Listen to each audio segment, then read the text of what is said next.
함께 읽겠습니다. 네가 네 하나님 여호와의 말씀을 삼가 듣고 내가 오늘 내게 명령하는 그의 모든 명령을 지켜 행하면 네 하나님 여호와께서 너를 세계 모든 민족 위에 뛰어나게 하실 것이라. 네가 내 하나님 여호와의 말씀을 청종하면 이 모든 복이 네게 임하며 네게 이르리니 성읍에서도 복을 받고 들에서도 복을 받을 것이며 네 몸의 자녀와 네 토지의 소산과 네 짐승의 새끼와 소와 양의 새끼가 복을 받을 것이며 네 강주리와 떡반죽 그릇이 복을 받을 것이며 네가 들어와도 복을 받고 나가도 복을 받을 것이니라. 여호와께서 너를 대적하기 위해 일어난 적군들을 네 앞에서 패하게 하시리라. 그들이 한 길로 너를 치러 들어왔으나 네 앞에서 일곱 길로 도망하리라.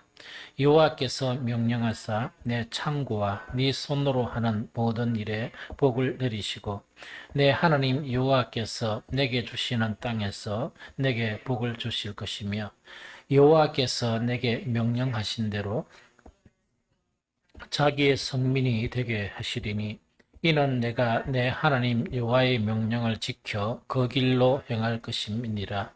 땅의 모든 백성이 여호와의 이름이 너를 위하여 불리는 것을 보고 너를 두려워하리라.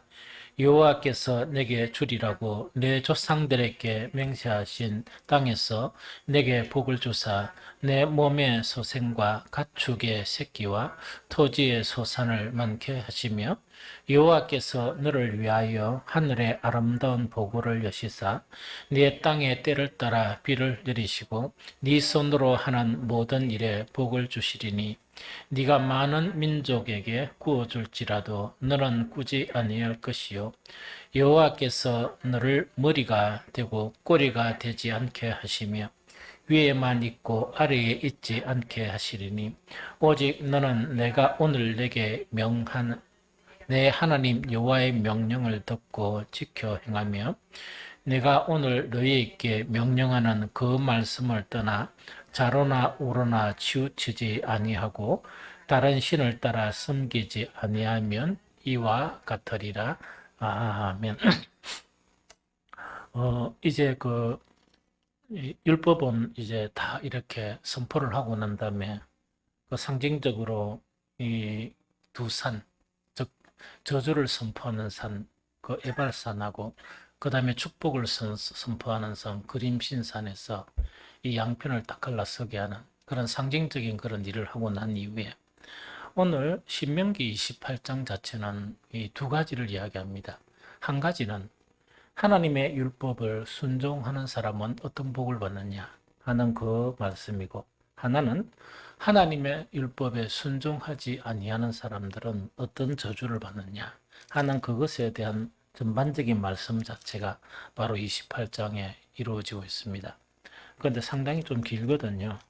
길어서 오늘은 그 하나님의 말씀을 순종하면 어떤 복을 받느냐 하는 그 부분만 가지고 오늘 좀 나누고, 또 다음 주에 또 준비를 해보고 많으면 조금 이렇게 분리해서 하고 그러도록 하겠습니다.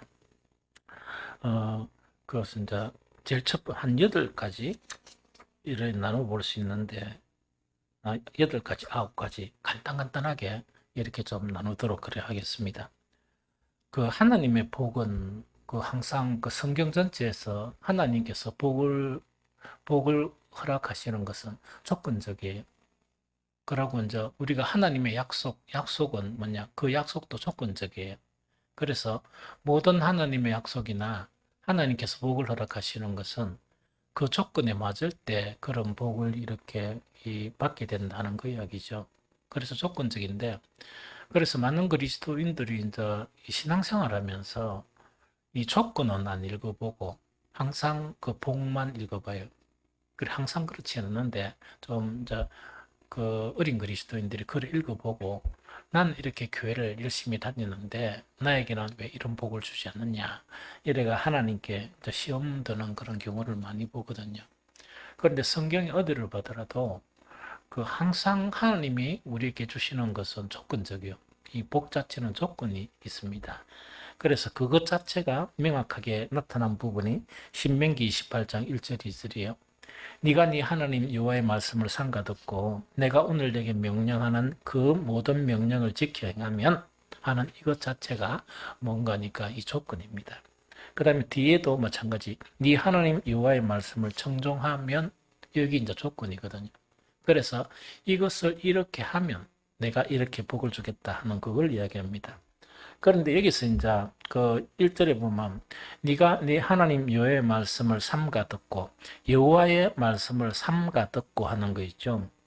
이 삼가 듣는다는 요 이제 번역 자체는 원문에 보면 삼가 듣고 이런 내용은 아니고 딱 이 한 단어를 반복해서 이야기하는 거예요.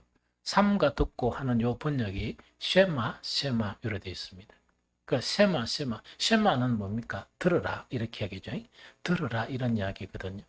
그런데 이 쉐마라는 것 자체가 반복된 형태로 나타날 경우, 즉 쉐마 이스라엘 이게 아니고 쉐마 이렇게 만약에 된다 그죠? 이렇게 되면 이 뜻은 어떤 의미가 되는 거니까 통상적으로 주의하여 경청하다, 주의하여 경청해라. 그렇게는 아주 주의해서 하나님의 말씀을 들으라 하는 그 이야기입니다. 이 무슨 말 좀 알겠죠? 그런 의미를 이제 가지게 되고, 그 다음에 이제 첫 번째 이제 조건이 이제 쉐마. 하나님의 말씀을 이렇게 들을 때 그냥 듣지 말고 아주 주의해서 경청해야 된다. 첫 번째 이제 조건이 그 조건이고, 두 번째 조건 자체는 뭐냐? 주의하여 이렇게 듣고, 그 다음에 그 명령을 지키는 것. 이것 자체가 뭐냐?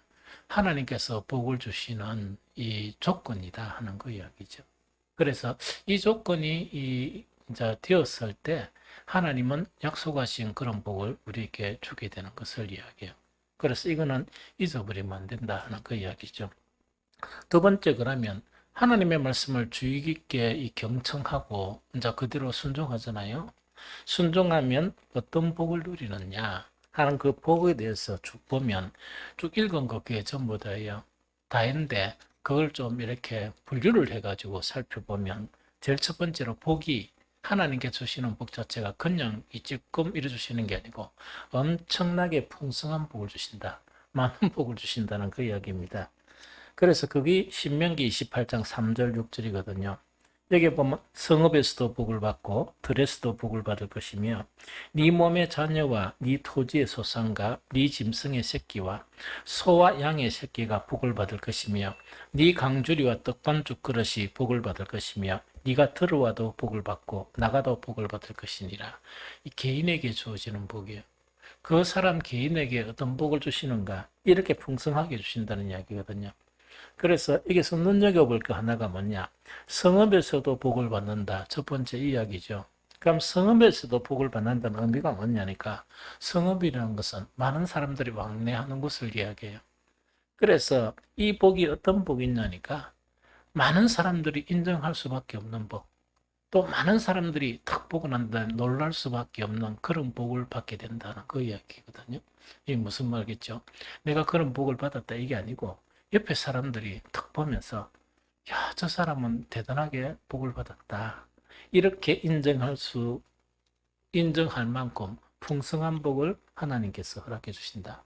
즉 하나님의 말씀을 주의 깊게 경청하고 그 말씀을 대로 행하는 사람에게는 그런 복을 주신다는 그 이야기거든요. 그럴 뿐만 아니고 그 사람과 관계되는 모든 부분이 다 복이 있다는 이야기거든요. 네 몸의 자녀에게도 복이 있고 그래서 한 사람의 그런 순종을 통해서 그 자녀들에게도 이 복이 임하게 되고 네가 네 토지 소유에게도 복이 있고 이거는 뭐냐니까 한 목사님이 가끔씩 이래 들어봐가 뭐냐니까 이 사진을 이래 찍어요. 그 목사님 시골에서 목회를 하시는데 아마 이 땅이 좀 많은가 봐요. 땅이 딱 많은데 뭐 이것도 사진 찍고 저것도 사진 찍고 해가 그런데 설명 자체가 참이 대단한 설명이에요. 그 딴 밭에는 이렇게 안 됐는데 우리 밭에만 왜 이렇게 되는지 잘 모르겠네요. 이런 거. 그런데 그 주변 사람들이 깜짝 놀란대요. 그래서 그 목사님한테 물어보고 이렇게 한대요. 어떻게 하면 그렇게 되느냐? 그래서 그 있기는 네 토지의 소산과 네 짐승의 새끼와 소와 양의 새끼가 복을 받을 것이며 네 강주리와 떡반죽 그릇이 복을 받을 것이며 또 이게 중요한 게 네가 들어가도 복을 받고 나가도 복을 받는다. 가는 곳마다 복이 된다는 그거를 지금 이야기해요. 이게 무슨 말이죠? 그리고 풍성한 그런 복을 받는다는 그 이야기입니다. 그래서 하나님의 말씀대로 이 사는 사람은 이런 복을 누리게 돼요. 이런 복을 누리게 돼요. 그런데 이 복 자체가 들어가도 복을 받고 나가도 복을 받는다 하는데 그기는 뭐 이런 감정들도 있고 나도 그런 거를 체험했거든요. 그게 이제 뭐냐니까 어떤 사람이 그 어떤 직장을 딱 이렇게 가지고 있잖아요. 이 별로 문제가 없었던 거예요. 그런데 직장에 그게 사표를 내고 어디만한 이 풍지박산이 돼버리는 거예요. 그러니까 이런 것들, 이런 일들이 참 일어나요. 참 신기한 일들이. 나도 옛날에 그 뭡니까 첫 직장 자체에서 상당히 좀 힘들었거든요. 힘들어가지고 막 이렇게 힘들어 있었는데 어쨌든 간에 내가 그 회사를 딱 옮겼는데 옮기자마자 한 달 있다가 이 소식이 온 게 뭐냐 우리 부서가 해체돼 버렸다 이런 내가 소속된 부서가 해체돼 버린 거예요. 그 해체돼 버렸다 하는 그런 이야기도 막 듣게 됐거든요. 그래서 참 이렇게 참 하나님을 따르고 믿는 사람들에게는 어느 곳에 있든지 이 복을 누리게 된다 하는 이것을 지금 이야기합니다. 그러니까 두 번째는 뭐냐니까 어떤 복이 있나 그 사람은 항상 살면서 참 이런 게 없으면 좋죠. 그러나 없을 수가 없죠. 경쟁 사회다 보니까. 그래서 경쟁 사회고 이러다 보니까 대적들이 생기죠. 적들이 생긴다는 이야기. 그래서 하나님의 말씀을 청종하게 되면 이거는 뭐냐 대적들에 대해서 승리하게 된다 하는 그거를 이야기합니다. 그래서 신명기 28장 7절에 보니까 여호와께서 너를 대적하기 위해 일어난 적군들을 네 앞에서 패하게 하시리라. 그들이 한 길로 너를 치러 들어왔으나 네 앞에서 일곱 길로 도망가리라. 이렇게 되어 있죠. 그래서 이런 복을 이렇게 확실히 믿어야 돼요. 그래서 그리스도인들은 어떻게 그 사회적인 사회생활하면서 관계성을 누리는 게 좋은 거니까 항상 그리스도인들은 비판의 대상이에요. 그래서 나는 첫 직장 한 4년 경에 그 회사를 들어가는데 출근하는 길이 뭐냐 꼭 지옥에 들어가는 것 같았어요. 그만큼 힘들었습니다. 그러면서 퇴근하고 이제 탁 이렇게 나올 때는 뭐냐니까 막 할렐루야 하면서 그지. 이 천국 가는 것처럼 나 그런 느낌을 가지고 이래 막 다녔거든요. 왜 그럴 수밖에 없는 거니까 모든 행사가 이 주일날 행사가 많아요. 주일날 체육대회나 뭔가. 그럼 제가 신입사원으로 들어갔으니까 이 신입사원이 이제 4급 사원인데 기사입니까? 현장직 인원들하고 이렇게 있는데 다른 부서하고 무슨 체육대회 득 한다. 그럼 반드시 관리직 사원이 들어가야 되는 거예요. 그러면 누가 뛰어야 되겠어요? 40 넘은 가장이 뛰어야 되겠습니까? 팔팔한 내가 뛰어야 되겠습니까? 그럼 팔팔한 내가 뛰어야 된단 말이야.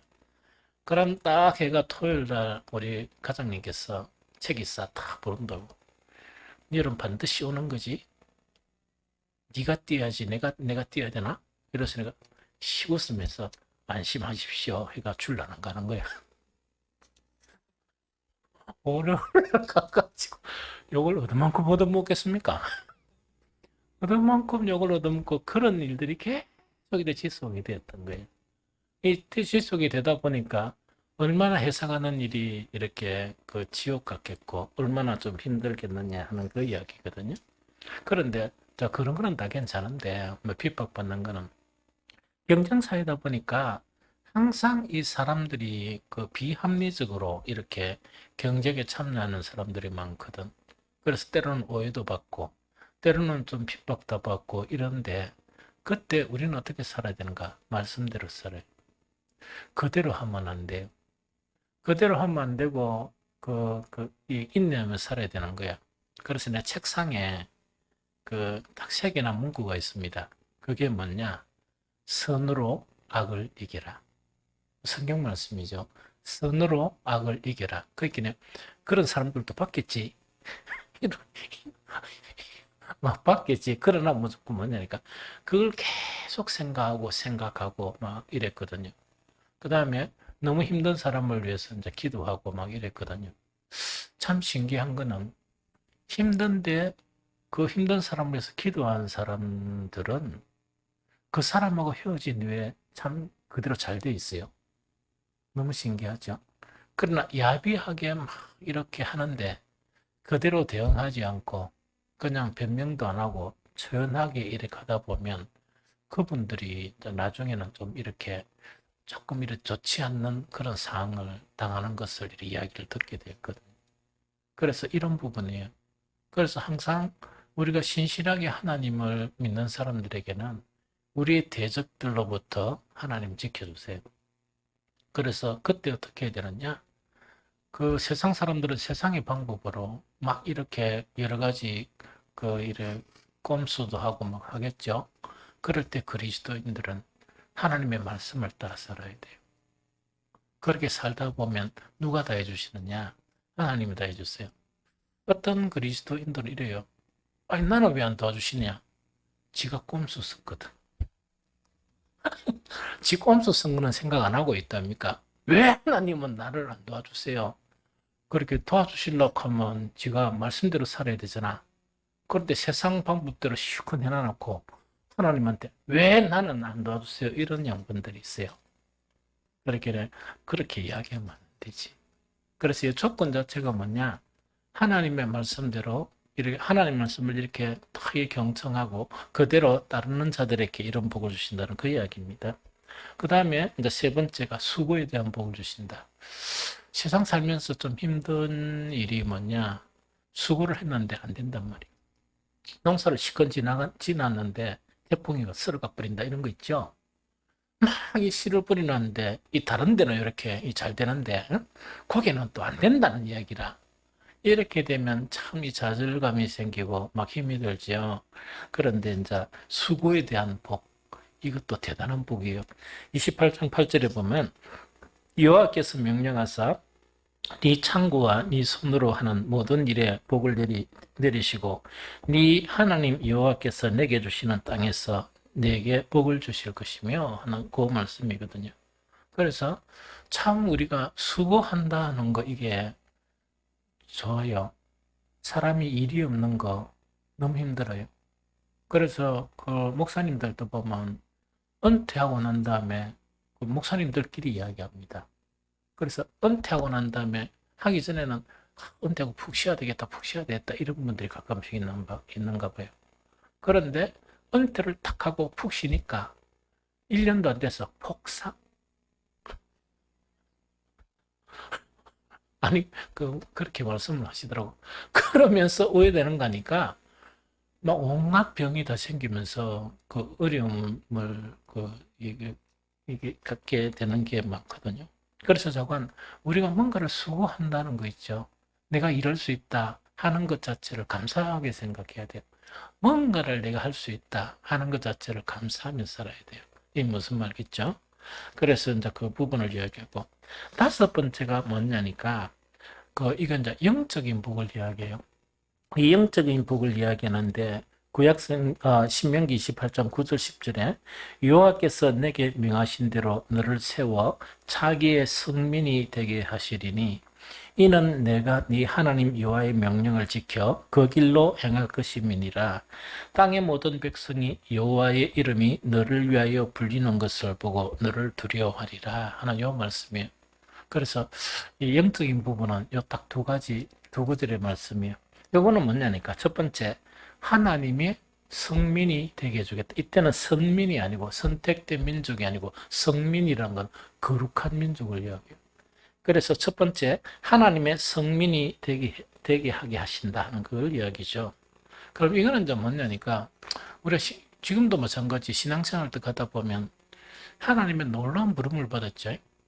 하나님의 놀라운 부름을 받았는데 어떤 부름을 받았습니까? 가장 간단하게 이야기하면 찬우가 네가 하나님의 부름을 받았는데 그 무엇으로 부름을 받았을까?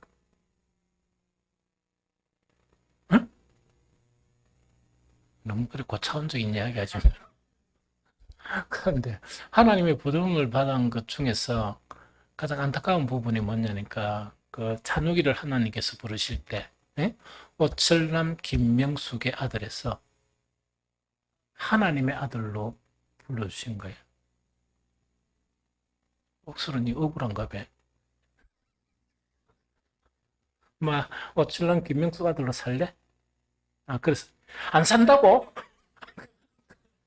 아 그것도 아니까 그렇게 그냥 이 사람의 아들이었는데 그 하나님의 아들로 이제 부름을 받았단 말이야. 그런데 연수가 지나면 하나님의 아들의 모습이 보이잖아요. 보여야 되잖아, 당연히. 그러고 시간이 지나면 지날수록 하나님의 아들의 모습이 더 많이 보여야 되잖아. 그런데 가장 안타까운 것은 뭔가니까 여전히 사람의 아들의 모습 그 상태로 있다는 거예요. 1년이 지나도 그 상태, 2년이 지나도 그 상태 이렇게 있다면 그게 가장 안타까운 것이거든. 그런데 하나님의 말씀을 이렇게 아주 자세히 경청하고 그 말씀대로 순종하게 되면 어떻게 된다고? 거룩한 백성이 되어서 간다는 그 이야기. 그럼 이건 어떤 이야기인가 하니까 사람의 아들의 한계성을 탈피를 하고 거룩하신 하나님의 아들의 모습으로 변화되어서 나간다. 그 이야기. 너무 대단하죠. 그런데 이거 하니까 어떤 분들은 이걸 부담감 느끼는 분이 있어. 아, 다시나 우야노. 그래 비난하면 어떻게 하노? 재미도 없고 뭐 이러죠. 천만의 말씀이야. 조금 좀 이따 이야기하고. 두 번째 뭔가니까 하나님의 성민, 거룩한 민족 사람으로 바뀌어 나가는 게 또 첫 번째 복이고 두 번째 이제 복이 뭐냐? 하나님의 말씀대로 말씀을 이렇게 자세히 듣고 경청한 사람은 어떻게 되는 거니까 세상 사람들이 누구를 두려워하느냐? 그 사람을 두려워. 왜냐하면 세상 사람들이 그 사람을 두려워한단 말이에요. 그러니까 이거는 뭐냐? 사실은 그리스도인들이 이렇게 욕을 너무 많이 먹으면 안 됩니다. 오늘처럼. 원래 세상 사람들이 핍박을 내도 겁을 내야 돼. 그 겁을 내는 그거는 뭐냐?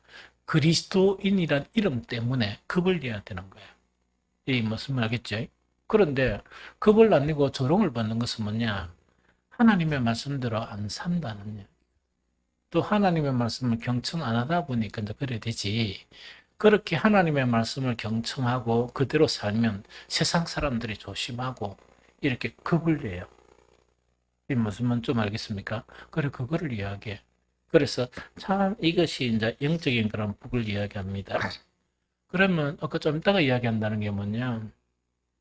하나님의 성민, 그 성민이 되어 간다는 것은 거룩한 이 민족이 되어 간다는 것은 한 사람뿐만 아니고 여러 사람이 이래 되어 간다 입니까? 그죠? 이것이 그 뭐냐니까 아 힘들겠구나. 그 우리가 딱 생각하면 기도를 많이 해야 되는가 보다. 안 그러면 예배도 막 안 빠지고 참 물론 그래야 당연히 그렇게 하지. 그렇게 하지만 그런 부분을 이야기하는 게 아니고 이 하나님의 성민이 되어져 가면 너무나 아름다운 부분이에요. 너무 아름답다는 이야기를. 그러면 구약 성경에서도 그런 부분이 이렇게 기록되어 있습니다. 말라기서 3장 16절 보면 그때 여호와를 경외하는 자들이 피차 말하며 피차 말한다는 건 서로 교제한다는 이야기라. 피차 말하며 여호와께서 그것을 분명히 들으시고 여호와를 경외하는 자와 그 이름을 존중히 여기는 자를 위하여 여호와 앞에 있는 기념책에 기록하셨느니라. 즉 하나님이 딱 보시니까 너무 아름다워 가지고 하나님의 기념책에 네? 그 다음에 여호와를 경외하는 자들을 위한다는 건 다음에 그 사람들은 다 어디 옵니까? 천국 올까 이가 천국에 올 거니까 그 사람들한테 보여주려고 뭘 한다고? 기념책에 하나님께서 그것을 기록하고 계신다는 거예요. 그만큼 아름답다는 이야기거든요. 시편에도 이와 이제 동일한 그 말씀이 있는데 보라 형제가 연합하여 동거함이 어찌 그리 선하고 아름다운고. 이때 형제라는 것은 뭘 의미하는가? 거룩한 민족, 즉 거룩하게 계속 변해가는 그 사람들이 이렇게 서로 이 같이 있는 것이 얼마나 선하고 아름다웠냐 하면서 머리에 있는 보배로운 기름, 그렇기는 아주 보배로운 기름을 이렇게 머리에 바른 것처럼 이제 그렇고, 그 다음에 헐모래 이슬이 시온의 산들에 내린 것 같다. 이 보지 못했지만 옛날에 어릴 때 보면 그 이게 뭔가니까 가을에선가 이게 겨울로 진입할 때인가 보면 맞나? 그 맞아요. 와, 그 나뭇잎이나 풀잎에 물방울이 맺혀 있는 거 있죠. 그 아름다움.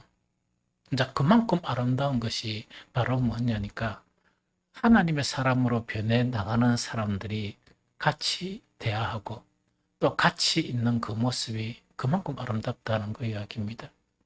그런데 옆에서 보는 것도 그렇고 하나님 보시기에도 기념책에 기록할 만하다 그러면 그 본인들 사람은 얼마나 행복할 것이냐는 그 이야기.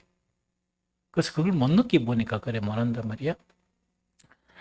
이번에 이와 유사하게 뭐냐, 그 노예 기간 동안 참 이래 좋은 일들이 많았었습니다. 좋은 일들이 많았고 의미 있는 시간도 보내고 이랬는데 한 가지 어떤 시간이 있었는 거니까 저번 아마 임신노예인가 그때 참석하니까 목사님 한 분이 얼굴이 별로 안 좋으시더라고.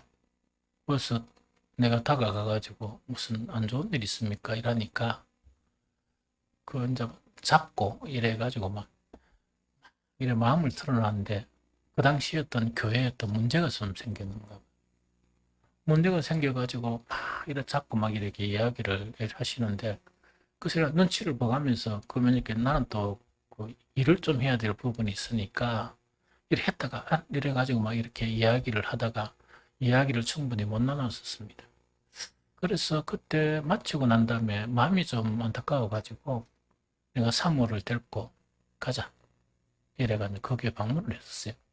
그래서 그 목사님 사모님 불러내 가지고 내가 뭐 간단하게 식사 대접 이래 하고 이 차를 마시면서 그 이야기를 충분히 듣고 또 충분히 그 내가 생각하는 그런 여러 가지 대안들을 이야기를 했었습니다. 뭐 어쨌든 간에 저건 그 문제가 잘 해결되었는가 봐. 해결되다 보니까 계속 목사님하고 사모님이 초청을 했었어요. 그 초청을 했는데 서로 바쁘다 보니까 좀 만나기가 너무 힘들었는데 아예 이번 노예 때 딱 한 저녁을 딱 초대한 거야. 저녁을 이제 초대해가지고 어쩔 수 없이 이제 목사님 사모님과 이렇게 이제 이 식사 초대했으니까 응하고 그리를 했거든요. 그런데 가만히 생각해 보니까 내가 사회생활 할 때나 목회를 할 때 내가 남을 대접할 때 이만큼 융숭하게 대접을 한 적이 있느냐 이렇게 생각해 보니까 기억이 잘 안 나. 그러니까 너무 어떤 융숭한 대접을 받았는 거야. 그 융숭한 대접을 받은 짜고했던 거니까 그런 대접을 받고 그다음에 또 대화가 안 끊기다 보니까 그 밥 먹으면서 또 이제 잠깐 융숭한 대접을 받았는데 좀 모자랄 거잖아. 그렇게 또 이렇게 이래가 따블로 이래가 그 참 이렇게 왜였던 간에 이제 그래 이제 하면서 이야기가 길어지는 거예요. 이야기가 이제 길어지면서 이래 하면서 또 여러 가지 이제 목회에 대한 부분이나 하는 그런 대화를 이래 나누게 되었었습니다. 그런데 사람이 너무 융숭한 대접을 받게 되면 부담감이 생기잖아. 이거 참, 좀 부담감이 생기잖아. 그게 가는 길에 사모한테 하나도 안 부담스럽다. 내가 한 이야기가 하나도 안 부담스럽다. 사모도 그렇겠지만, 그게 왜 그러냐니까. 그 융숭한 대접은 참 이렇게 진짜 융숭한 대접이었는데, 그날 이래 나눴던 교제가 그 융숭한 대접은 아무것도 아닌 거. 아무것도 아닌 만큼 풍성했고, 그 다음에 저건 또 여러 가지 문제가 있는데, 그런 문제를 서로 이렇게 이야기해주고 이러니까, 그 사모님이 뭐냐니까, 목사님, 일주일에 한 번씩 이런 자리를 왜냐 그 사모님은 돈을 억수로 잘 버시는 그런 다 보니까 그렇더라고. 그러다 보니까 일주일에 한 번씩이라고 그래. 어떤 일주일에 한 번씩 이어와가지고 나는 목회 나는 목회를 어떻게 하느냐. 그러니 사모님 뭐냐 목사님 그 말씀하시는 그거 어떤 학원 없습니까? 우리 목사님 학원을 보내야 되겠다. 뭐 이런 식으로 농담으로 나 그렇게 한 적이 있어요. 그러니 이제 이 그 하나님의 그런 그 백성들로 이렇게 변해서 가면서 서로 나누는 교제나 정말 어떤 식사 한 끼나 이라더라도 그렇게 문 닫을 때까지 아마 뭐 그분들이 계속 이렇게 기다리고 있었던가 봐. 그리고 와서 문 닫습니다. 이렇게 안 하고 왜 대화가 안 끝나니까. 그래서 어쨌든 간에 그런 아름다움, 이 세상 사람들이 이해하지 못하는 그런 아름다움과 즐거움이 있다는 이야기거든. 그래서 우리 옛날에 식사할 때도 내가 한 번씩 이렇게 이야기를 했잖아요. 밥 먹을 때 좀 대화 나누는 거를 세상 이야기 그만하고 잠시 영적인 그런 아름다운 것을 나누는 것이 참 좋다, 좋다. 이렇게 이야기를 이렇게 한 적도 있었는데, 그 영적인 복이 앞에 뭐 풍성한 그런 복은 도저히 상상하지도 못할 그런 이 즐거움과 그런 기쁨이 이 속에 있다는 그걸 이야기합니다. 그다음 여섯 번째 뭐냐? 이 번영의 그런 축복이에요. 그 번영의 축복이라는 것은 계속 잘 돼 나간다는 거예요. 계속 이 확장되어 나가는 복이요. 신명기 18장 11절 12절 여호와께서 내게 주리라고 내 조상들에게 맹세하신 땅에서 내게 복을 주사 네 몸의 소생과 가축의 새끼와 토지의 소산을 많게 하시며 여호와께서 너를 위하여 하늘의 아름다운 보고를 주시사 네 땅에 때를 따라 비를 내리시고 네 손으로 하는 모든 일에 복을 주시니 네가 많은 민족에게 구워줄지라도 너는 꾸지 아니할 것이다. 그러면 이제 복이 계속 풍성하게 해주시다 보니까 그 사람만이 또 그 가정만이 이렇게 쓸 수 있는 그게 아니고 남에게 이렇게 줄 수 있는 그런 이 복으로 이 번영의 복을 주시겠다는 그거 자체가 이 부분입니다. 일곱 번째는 뭐냐니까 높여주는 그런 복이에요. 계속 높여준다는 그 이야기죠. 그게 이제 신명기 28장 13절입니다. 여호와께서 너를 머리가 되고 꼬리가 되지 않게 하시며 위에만 있고 아래에 있지 않게 하시리니 오직 너는 내가 오늘 내게 명하는 네 하나님 여호와의 명령을 듣고 지켜 행하며 이래 돼 있죠. 그러면 꼬리가 안 되고 머리가 되는 즉 높여주는 그런 복을 하나님께서 허락해 주겠다는 그 이야기입니다. 그래서 지금 이제 계속 율법을 다 전하고 난 이후에 이 율법대로 살게 되면 정말 이런 복들을 조목조목 이렇게 성경에서 이런 복을 주겠다 하는 것이 약속이에요. 대단하죠. 그래서 이렇게 주겠다는 그 이야기입니다. 그런데 이제 다음에 이제 순종하지 않으면 받을 저주가 나오거든요. 제가 이 전체를 더 묵상하다 보니까 그 이스라엘 민족이 하나님의 말씀대로 살 때는 그런 번영을 누리는 거예요. 그런 복을 누리고 하나님의 말씀대로 살지 않고 배반할 때는 뭡니까? 아주 이제 저주의 복이 나오는데 그 저주를 받게 되는 그것이 이스라엘 역사에 그대로 나타나 있었다 하는 것을 다음에 보면 알 수 있다는 이야기죠. 그럼 여기서 이제 우리가 딱 보니까 어떤 의아한 생각이 드는 거니까 지금 신명기에 보면 복 자체가 영적인 복은 내가 좀 이렇게 덧붙여서 그렇지만은 그 한 가지 부분이고 나머지 부분이 뭡니까? 가시적이고 세상적이고 이제 그런 복을 이야기하죠. 그런데 신약 성경에 보니까 이래 돼 있습니까? 안 돼 있습니까? 신약 성경에 지금 뭡니까? 이런 복을 있다 그죠?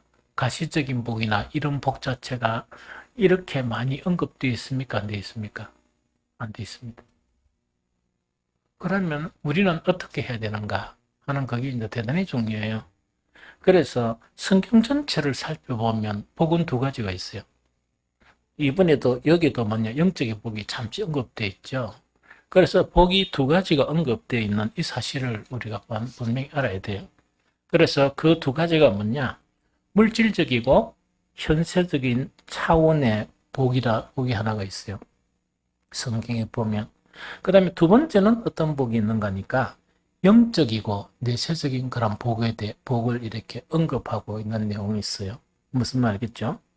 그런데 우리가 분명히 알아야 될 거는 뭐냐? 구약 성경에는 뭐가 강조되어 있느냐? 물질적이고 현세적인 차원의 복이 강조되어 있습니다. 무슨 말이겠죠? 그리고 그 신약 성경에는 어떤 복이 강조되어 있느냐? 이거는 영적이고 내세적인 복 자체가 강조되어 있어요. 그래서 이것을 우리가 모르면 혼란스러워요. 그래서 어떤 데는 구약 갔다가 또 신약 갔다가 구약 갔다가 신약 갔다가 막 이렇게 왔다 갔다 하는 경우가 참 많거든요. 그래서 심지어 어떤 사람들은 뭐냐?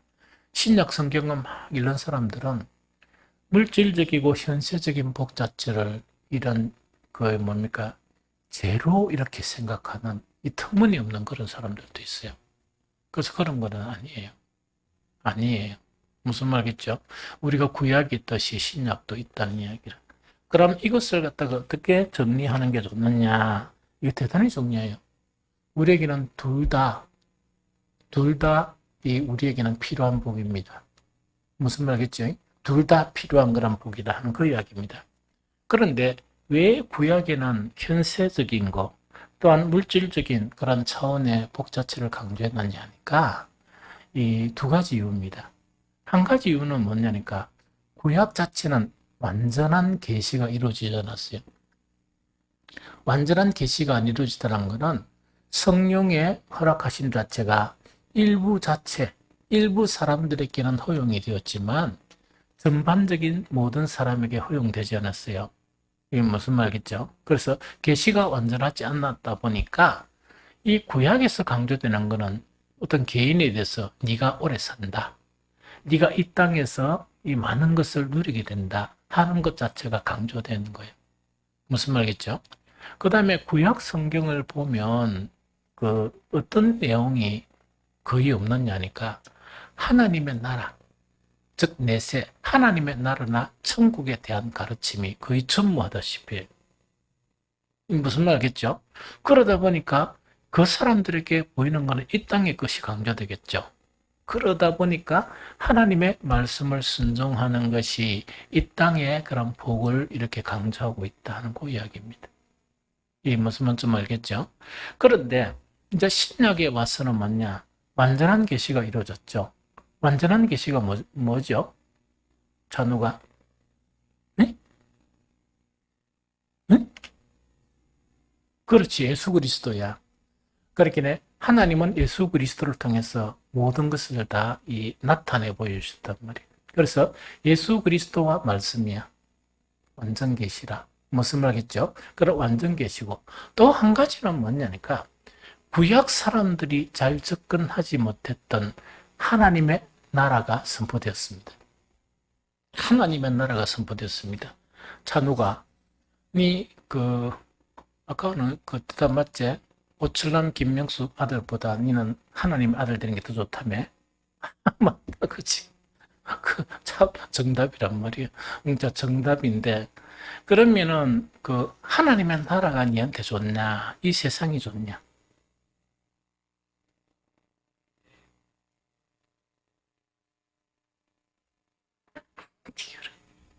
솔직히 해서 좋네. 아직까지 니는 뭐 세속적이단 말이지?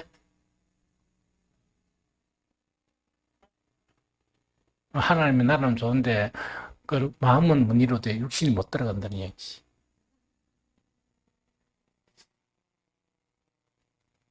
대충 됐다 그래. 그렇게 이제 이걸 이야기하거든. 그렇게 되면 신약 성경에 보면 이제 계시가 완전히 이루어졌고 하나님의 나라에 대한 부분이 신약 성경 전체 특히 이 사복음서 자체의 주제가 하나님의 나라의 복음입니다. 하나님의 나라의 복음이라 이게 무슨 말이겠죠? 그러면 하나님의 나라가 있고 이 세상이 있으면 이 세상하고 하나님의 나라는 비교가 안 되거든. 비교가 안 되니까 신약 성경 때 비교가 안 되는 이 세상의 복을 언급하겠습니까?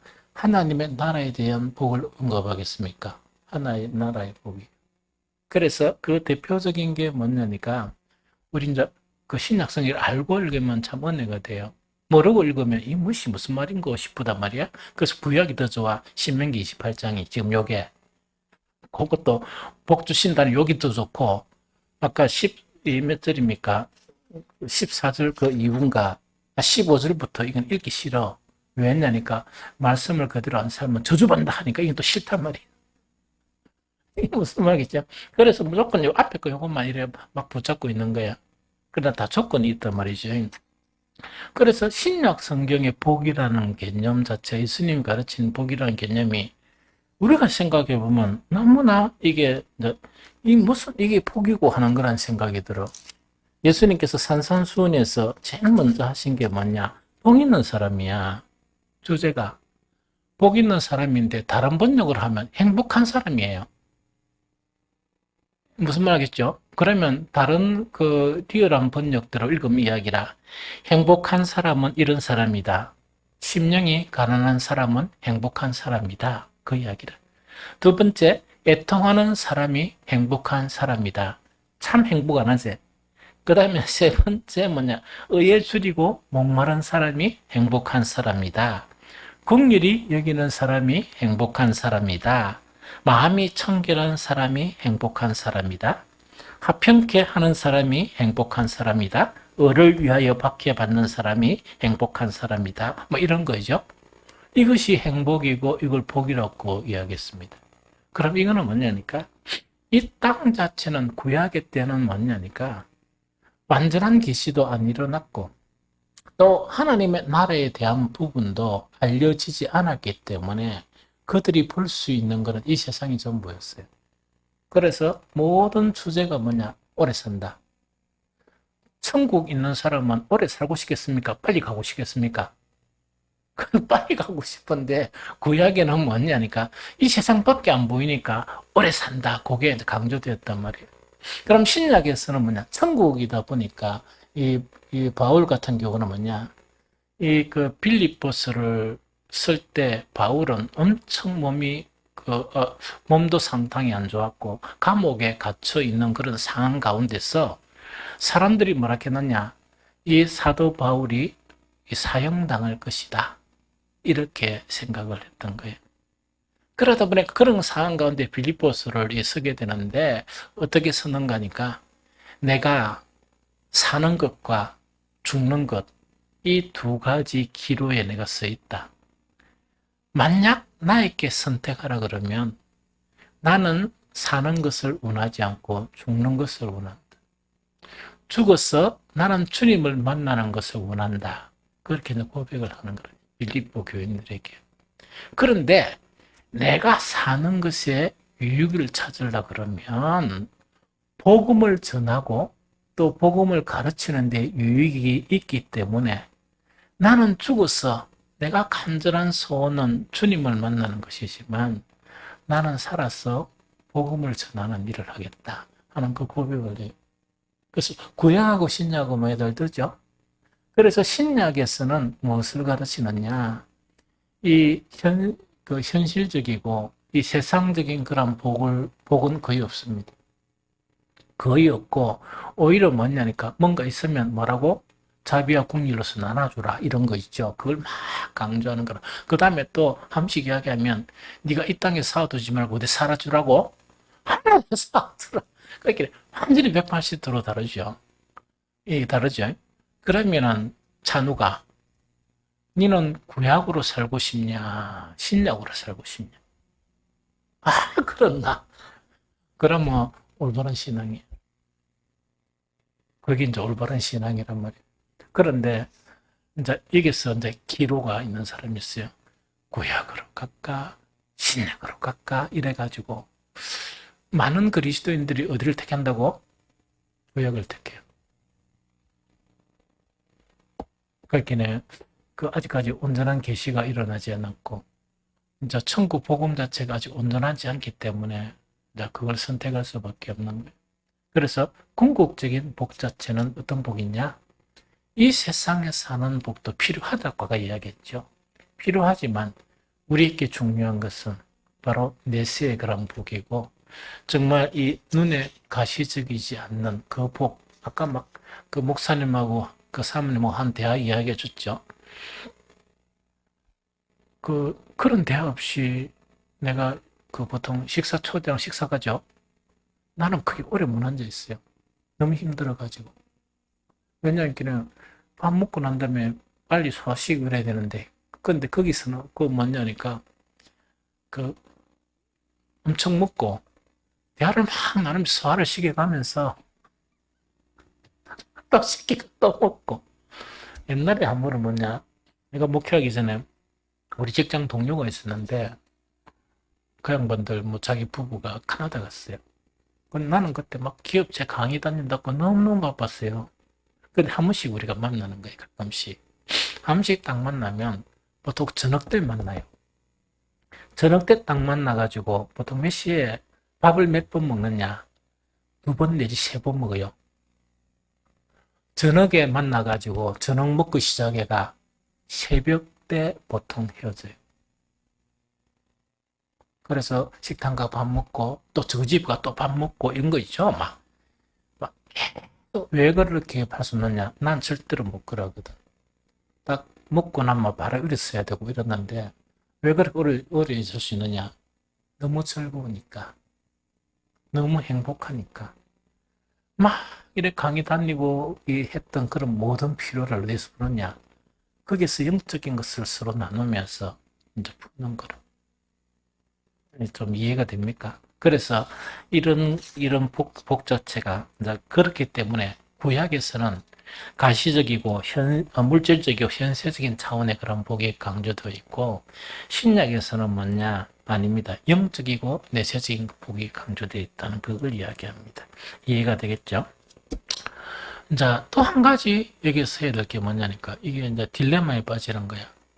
목사가 계속 말씀대로 따라라, 말씀대로 살아 이라죠.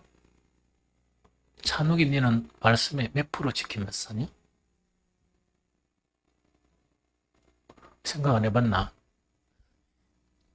교묘히 피해 나가네. 그런 거는 배우지 마라.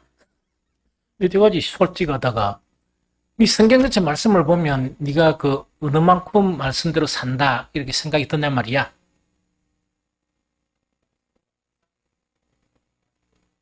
그런다. 그런데 그게 그래 대답해라 이 말이야. 그러면 말씀대로 안 사는 부분이 더 많지. 내가 봐도 그렇고 네 자신이 봐도 그렇고. 그럼 너는 복을 받겠나? 복에 속하겠나? 저주에 속하겠나? 또 그래 말하면 안 되지. 그래 이거를 이제 너무 잘 알아야 돼요. 이걸 너무 잘 알아야 됩니다. 그러면 말씀을 막 조심하게 경청하고 말씀대로 순종하고 사람 이런 복 받고 안 그러면 이렇게 저주를 받는다 그랬죠. 그럼 딜레마가 생기는 거예요. 왜냐니까 남은 속일 수 있지만 내가 내 자신을 속일 수 없잖아. 내가 아무리 생각해도 그 말씀대로 안 산다 이가. 말씀대로 다 산다 그러면 꼭 뭐처럼 누구처럼 살아야 돼? 예수님처럼 살아야 되잖아. 아니잖아. 니도 그렇고 나도 그렇고. 그렇지? 그래서 그렇게 못 산단 말이야. 그럼 이런 차원에서 말씀의 순종이라는 것은 어떻게 생각해야 되느냐 하는 그 이야기입니다. 이거 대단히 중요합니다. 이게 무슨 말이죠?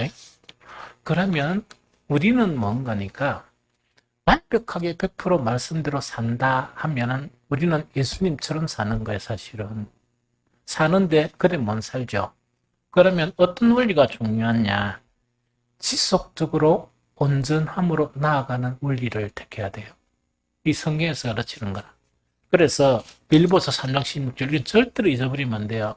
3장 16절에 보면 오직 우리가 어디까지 이르렀던지 그대로 행할 것이라 하는 요 말씀입니다. 이거 무슨 말 좀 알겠죠? 이거 대단히 중요합니다. 빌립보란다. 이 바울이 자기는 완전한데 도달했단 말입니까? 도달 안 했단 말입니까? 안 했다는 이야기라. 그럼 사도 바울이 완전한데 도달 안 했다 그러면 찬욱이 네가 나는 완전하다 이러면 안 되지. 안 되지. 이 바울이 어떤 사람인데. 그래서 바울 자체가 뭐냐니까 나는 완전한 대로 도달을 안 했으니까 그 하는 거를 이야기해 주는 거라. 그게 뭐라고? 그 빌립보서 3장 16절을 보니까 뭐라고요? 오직 우리가 어떻게 해요? 어디까지 이르렀든지 그대로 행할 것이니라 하는 그 이야기입니다. 이 무슨 말인지 알겠죠? 그러나 아주 중요한 것은 바울은 목표가 있었습니까? 없었습니까? 목표가 있었어요. 그 목표가 뭐냐? 3장 14절 표대를 향하여 그리스도 예수 안에서 하나님이 위에서 부르신 부름의 상을 위하여 달려가노라. 즉 예수 그리스도의 완전한 완전함을 향해서 막 달려간단 말이야. 달려가는데 이 바울 자신이 딱 보니까 자신은 그리스도 경지가 아니란 말이고 아니기 때문에 너무 격차가 많기 때문에 다람질한다란 말이야. 손세 걸어가는 게 아니고. 그런데 바울이 우리에게 하나님의 말씀의 순종에 대한 부분에 올바른 이해 자체를 가르치는 거예요. 우리는 뭐냐? 완전하신 그리스도를 향해서 달려가는 그런 과정에 있으니까 어느 과정에 있든지 감사하고 또 달려가고 또 달려가고 또 달려가고 여기 순종. 그래서 아까 이제 결론을 이야기하면 찬욱이는 주님의 말씀대로 사는 것보다 안 사는 게 엄청 많단 말이야. 그런데 저주 아래 속한 게 아니고 보관이 있는 거야. 그래서 목사가 그는 내가 그 증명해 줄게. 주님이 물으면 찬욱이야 너는요 아직 행동이 좀 삐리하지만 아닙니다. 달려가고 있는 자입니다. 그래서 이때 순종은 뭐냐? 완벽한 말씀을 완벽하게 다 지켰다 하는 건 아니란 말이에요. 아니고 달려간다. 그래서 이게 성경에 보면 어디가 15절에 빌립보서 3장 15절에 보면 터무니없는 사람들이 있어. 그러므로 누구든지 우리 온전히 이룬 자들은 이렇게 생각할지니 이런 이야기가 있어. 그러면 이 항상 때마다 뭐냐? 나는 완전하다. 나는 할 것 다 했다. 이렇게 이야기한 사람들이 가끔 있어요. 그 사람들을 비꼬면서 한 말이요, 이야기라. 그러면서 바울도 달려가고 있고, 우리도 뭐냐? 어느 단계에 있든지, 우리도 계속 이 순종을 하면서 그리스도께로 향하는 그 길로 달려가는 그 과정에 있다. 이걸 알아야 돼요. 알겠습니까? 그 다음에 두 번째는 뭐냐니까, 바울은 달려가고 있잖아. 찬욱이는. 니 달려가나? 니 거짓말 잘한다. 목사가 보니까 기가고 있구만. 너 엄청 거짓말 잘한다. 아니 달려가나? 그게 네가 달리는 거가. 재밌네. 저 네가 이해해라. 근데 이게 이제 중요하단 말이야. 그럼 어떤 사람은 왜 찬욱이처럼 기가고 있고, 그 어떤 사람은 막 달려가고 있을까 하는 그 이야기입니다. 이 무슨 말이겠죠? 그럼 무엇이 우리를 달려가게 만들었냐? 이거죠. 하나님으로 알 때 달려갈 수밖에 없어요. 믿음은 그 하나님을 아는 것하고 그 성경을 안다는 이야기, 하나님을 아는 것하고 우리의 믿음은 비례관계가 있습니다. 그래서 성경 곳곳에서 하나님은 어떻게 말씀하시느냐? 대표적으로 하나, 이사야 43장 11절에 보면 나는 여호와라. 나 외에 구원자가 없느니라. 요 유사한 말씀이 계속 반복이 돼요. 그래서 이것을 완전히 아는 사람은 하나님의 말씀을 향해서 달려가겠습니까? 이처럼 기가겠나? 그렇게 달려간다. 무슨 말겠죠? 네. 하나님이 어떤 분인가 알기 때문에 달려가는 거예요. 그래서 순종에 대한 부분은 이 하나님을 아는 것 자체, 하나님을 하나님으로 아는 것 자체가 대단히 중요해요. 그리고 보통 믿음이 좀 처지고 있는 사람들 있죠? 그걸 갖다가 막 이렇게 믿으면 탓할 수가 없습니다. 왜? 하나님을 잘 모르니까 그럴 수밖에 없지. 하나님을 알면은 그렇게 못하지. 무슨 말인지 좀 알겠죠? 그 차이다. 그 다음에 세 번째는 뭐냐니까, 이것도 하나님 지식하고 같은데, 지식하고 같단 말이야. 지식을 딱 하면 하나님 안에 뭐가 있는지 대번히 알아요. 그래서 순종 자체는 뭐하고 연관되어 있는가? 사랑하고 연관되어 있어. 그래서 하나님 안에 하나님이 이처럼 나를 사랑하셨구나 하는 것이 느껴지게 되면, 깨달아지게 되면 이렇게 순종 안 할 수가 없습니다. 그거를 갖다가 이 순종의 원리로서 이야기하고 있습니다. 요한복음 14장 21절, 나의 계명을 지키는 자라야 나를 사랑하는 자니 나를 사랑하는 자는 내 아버지께 사랑을 받을 것이요 나도 그를 사랑하여 그에게 나를 나타내리라. 하나님을 하나님으로 아는데, 하나님의 속성 중에 그 사랑을 아는데, 그 사랑이 누구에 대한 사랑이라? 나에 대한 사랑이다. 그래서 하나님은 우리가 생각할 수 없는 위대한 분이지만, 위대한 또한 권능의 그 하나님이신데, 나를 구원하시려고 나를 사랑했기 때문에 독생자 예수 그리스도를 십자가에 내주셨다 하는 그 사랑의 원리가 터득이 되면 하나님의 말씀이나 계명을 지키는데 소홀히 하겠습니까? 소홀히 못하겠습니까? 소홀히 못하지. 그래서 순종이라는 개념 자체는 이 세 가지 개념을 가지지 않으면 신앙생활하기 어려워. 우리는 아무도 완전하지가 않아. 그래서 지금 상태로 있는 상태에서 계속 나아가야 돼. 그래서 내일은 지금 상태가 없어지고 더 나은 상태 이렇게 계속 나아가는 거예요. 또 그렇게 나아가게 하는 동기력이 뭐냐? 하나님을 하나님으로 아는 지식. 하나님 안에 있는 그 사랑이 나를 향해서 어떻게 나타내느냐. 그걸 알게 되면 우리도 다 바울처럼 달려갈 수밖에 없다 하는 그걸 이야기합니다. 마지막 찬욱이한테 또 물어보자. 이거는 이제 앞으로 90분만 더 물으면 100번 질문할 거야. 왜 하나님의 말씀에 순종해야 하나?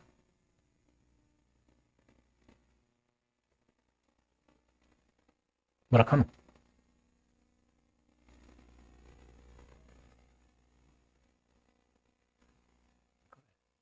그 저번에 이야기했지. 아니고는 살 수 있는 방법이 없습니다. 하나님의 말씀이 나를 살리는 생명의 말씀이고, 하나님의 말씀이 나를 구원하는 구원의 말씀입니다. 그게 말씀이고, 사탄은 뭔가니까 그렇게 못 믿게 하는 거야. 못 믿게 하면서 이상한 그 누룩이나 이런 거를 해가지고 하나님의 말씀을 변질시키고, 그렇게 안 해도 그게 뭐 문제가 없다. 계속 가르치는 거라. 사탄과 거짓 선생들은 그래 가르쳐. 무슨 말이겠죠? 하나님의 말씀은 생명의 말씀이고 구원의 말씀입니다. 이 말씀이 구원의 길이라. 그러면 살락하면 천국이 있다는 걸 알고 천국 가는 것이 삶의 길, 산다는 길이면 누가 말씀에 순종 안 하겠어? 무슨 말이겠죠? 그래서 말씀을 따라 사는 것이다. 그런데 이 세상에 좋은 사람은 말씀대로 살겠습니까? 세상의 원리대로 살겠습니까? 세상의 원리대로 살아. 절대로 그걸 뻔뻔하면 안 돼요. 절대로 뻔뻔하면 안 돼요. 무슨 말인지 알겠죠?